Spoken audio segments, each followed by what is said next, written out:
Scouter Peter here to talk about selecting the right size of paddle for you. So I've got some paddles here as examples. Obviously it's way too short, but it's for demonstration purposes. So one way of sizing a paddle is to put it on your foot, and then if the handle comes between your chin and your nose, then it's the right size of paddle for you. Obviously way too short. This is actually a paddle that my kids had when they were cubs. Next up, another paddle. This one's a spare one that we have for our group canoes. Put it on the foot, and you see it's still shorter below my chin, but there's another way of looking at it. You can put your hand at the top of the blade, at the throat, top of the handle, put it on top of your head, and if your arms come out at right angles, then the paddle is about the right size for you. Now, this looks like it's pretty darn close actually. I think it's a little short based upon the first measurement, but from the head measurement with the arms, it is actually pretty close. But I still find it's a little short.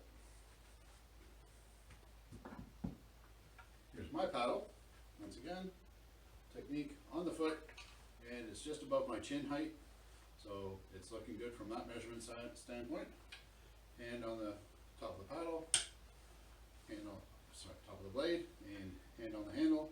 And it's a little long based upon the 90-degree angles, but it is pretty darn close. You can always, I'm not exactly going to grow into it now at my age, but this is a perfect length of paddle for myself, and this is the one that I use.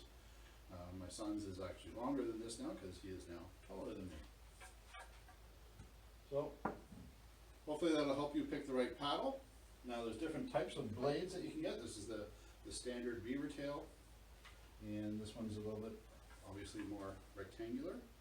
I like this one because I can push more water with it, while this is an appropriate size and type of blade for youth to be using.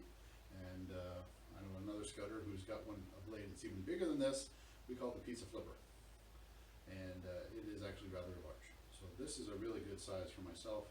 I find I can get a lot of power when we need it, and help steer the canoe or push the canoe really quickly. But really it's what you have available at the time when you're looking for paddles. Main thing that I look for when I'm getting a paddle, it's a nice smooth top of the handle on both of these. Both of these are made by Grey Owl Paddle Company. Excellent paddles. I've really enjoyed them. I've got them at NEC when I bought them. You can find them at other stores as well. Main thing that I've noticed is if you get your paddles at Walmart or Canadian Tire, if you feel the handles, the varnish job and the sanding job is actually very rough. You're not going to get very far before you wind up getting blisters on your hand if this is a rough surface. Something to keep in mind when you're picking your paddles. Well, enjoy yourself on the water, be safe, take care.